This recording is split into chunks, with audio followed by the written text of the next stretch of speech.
People and families, countries and governments, businesses and economies, we all need power. Keeping the lights on, the kettles boiling and factory output flowing is vital to life on Earth. Now, more than ever before, the energy sector must push the boundaries of innovation to curb carbon emissions and global warming, while still keeping the electrons flowing. Welcome to Powering Your World.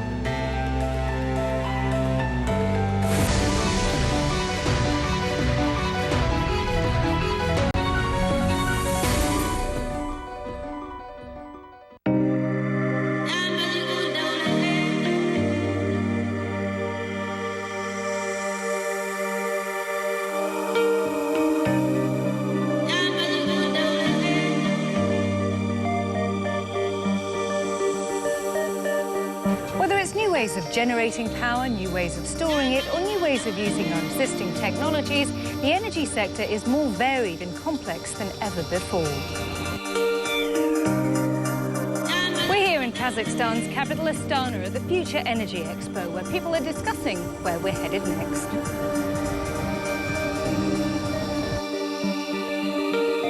And sometimes the answer is looking right back at you. At least that's what advocates of nuclear power will say. And it's the Kazakhs here in Central Asia who are the world's biggest producers of uranium.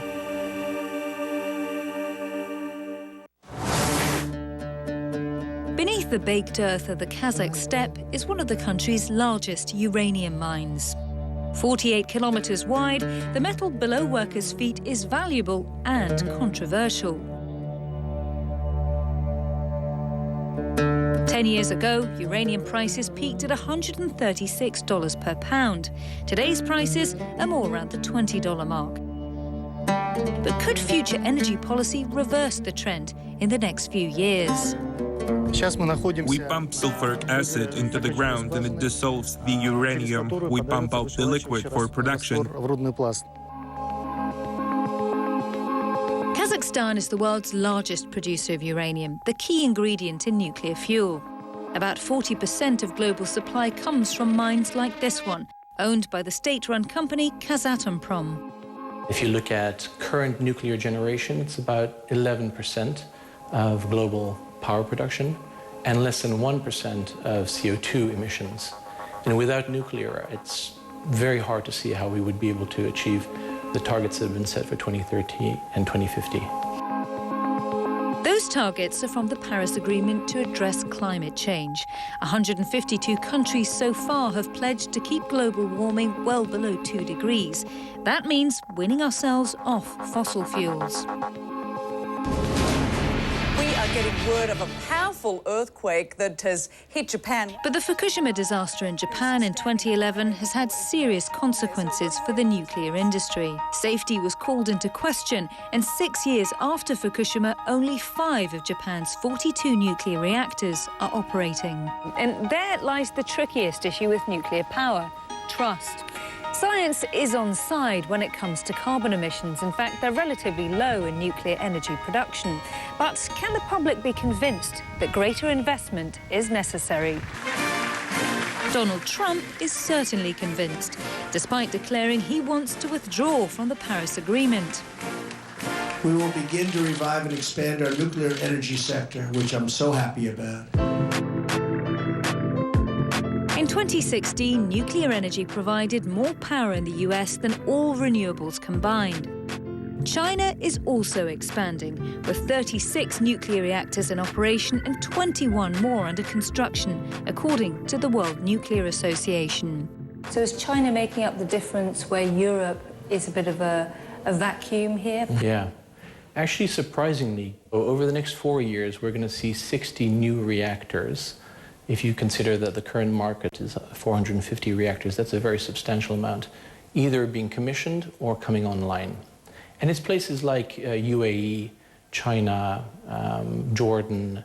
The estimates are anywhere between 30 and 60% increase in nuclear baseload generation from today. So there is a lot of growth. Mines like this one, 6 hours drive from Shymkent, are the bread and butter of the Kazakh economy. This is a filtration pool. We bring the uranium solution here to filter it for processing. What's left is this, uranium oxide, more commonly known as yellow cake. Production here is around 2,000 tons per year. When enriched, it's used in nuclear fuel pellets and nuclear weapons. More than 1 billion people still live without electricity, according to the International Energy Agency. And it may be the reason nuclear power and the price of uranium makes a resurgence in the years to come. Mr. Bosenbayev, thank you very much for joining us. When people think of Kazakhstan, they think of energy. What is the future of energy in Kazakhstan? If we are talking about demand for oil, for example, we think it'll peak in the 2030s and will start decreasing afterwards. So by 2050, it will return to current level, which is about 95 million barrels per day. And the reason for a lower demand for oil after the 2030s will be the mass sale of electric cars. Therefore, based on these conclusions, we've decided that we must intensify oil extraction within the next few decades. Our task is to fully develop the oil, gas, and petrochemical industries, and we are working on it now. We are holding talks with Saudi Arabia, the UAE, and their subsidiaries. So how does a country like Kazakhstan, that's so well known for exporting hydrocarbons, radically re-engineer its energy future in a day like today, especially given as you've adhered to the Paris Climate Change Accord? We have to do something about it because we have international obligations within the Paris Agreement. So we have a job to do. Just 2-3 years ago, Kazakhstan didn't have any renewable resources. And now we've built 300 megawatts worth of energy and more than 50 small and medium solar and wind stations which are now functioning. And how does nuclear energy play into that strategy? Kazakhstan is the biggest exporter of uranium yellow cake. This is a vital commodity for your country. Yes. We control about 40% of the market. Many European countries plan to stop using nuclear plants, but Arabic countries such as the Emirates and Saudi, China, India and Iran, they all have a strategy to build massive power-generating units. And we expect that Kazakhstan fuel will be used in these reactors. And we hope that by 2019, the first 5 new Chinese power stations must run on Kazakhstan fuel. Well, obviously 2017 sees the Expo here in Astana, the capital of Kazakhstan. How important is that for your country and your future in terms of powering it? You've probably seen that the Expo sparks great interest. So many people come here. Over 100 countries have presented their projects and their vision of the energy of the future. It's interesting because people want to know what the future holds for them. It's an attempt to have a look into the future. It's very important because we are on the verge of major changes that will affect all of us.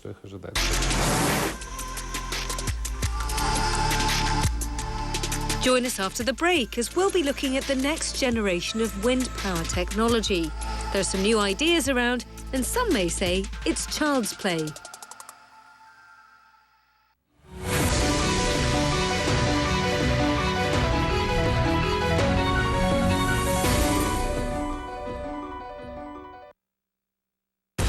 From city skylines to beautiful beaches, going green could be easier than you think. I fight to stop wasting food. We're in the middle of the 6th mass extinction, and people need to know about that. I'm working on trying to find solution to the invasion of plastic bottles. Join me, Nikki Shields, as we meet everyday conservation heroes all across the world. Going Green, Saturday on CNN. All new Inside Africa.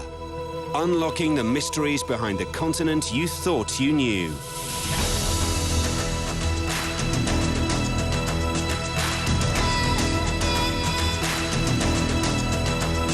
Orphaned chimpanzees are reintroduced to their wild sides. The fact that the chimpanzees are now endangered, they need to try and do more. Inside Africa, Wednesday, only on CNN, in association with Zenith Bank. Yeah, look here on the left. The chase led from the air.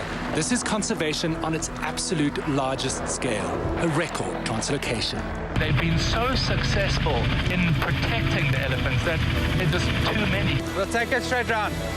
For the continent's most iconic species, the stakes couldn't be higher. They have traveled a long distance and finally they are going out into sort of freedom. I'm Zain Asher. This is CNN.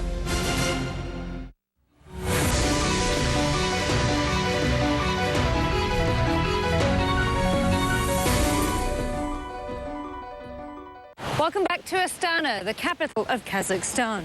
Well, it wasn't long ago that renewables were considered to be the new frontier of energy production.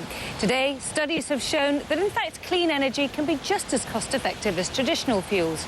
In some cases, more so.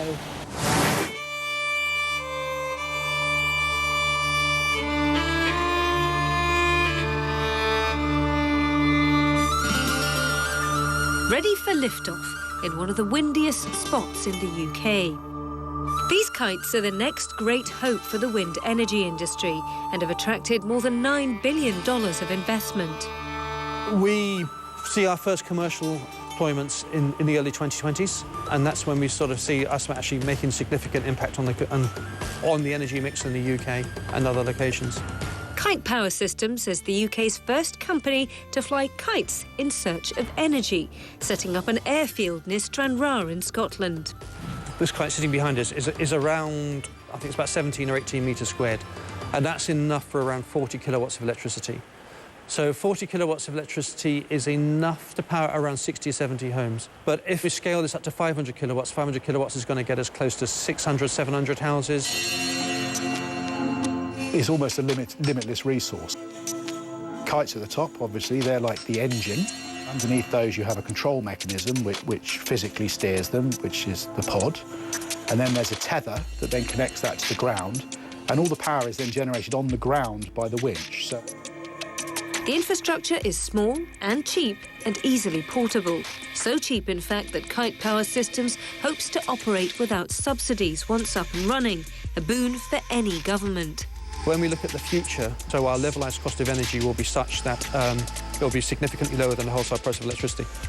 And at that point, we should be subsidy-free. Well, I think it's really exciting what's happening with Kite Power in Scotland. I think Scotland is definitely a home of innovation when it comes to renewables. And it's not just in wind. We've seen it in wave and tidal power, and even in solar power, believe it or not, in Scotland. And it's now a place where companies want to come and test their devices. Companies, including Norway's Statoil, which is building the Hywind project. It's the world's first floating offshore wind farm, cutting out the need for costly deep-sea moorings. Scotland generates over 50% of its electricity from renewable sources, according to the WWF. So this kite's the baby. The ones that we've just built and are now roughly 5 times the size of that, 70 square metre. So we have enough funding at the moment to actually build the 500 kilowatt system and demonstrate the 500 kilowatt system and hopefully take that to commercial readiness.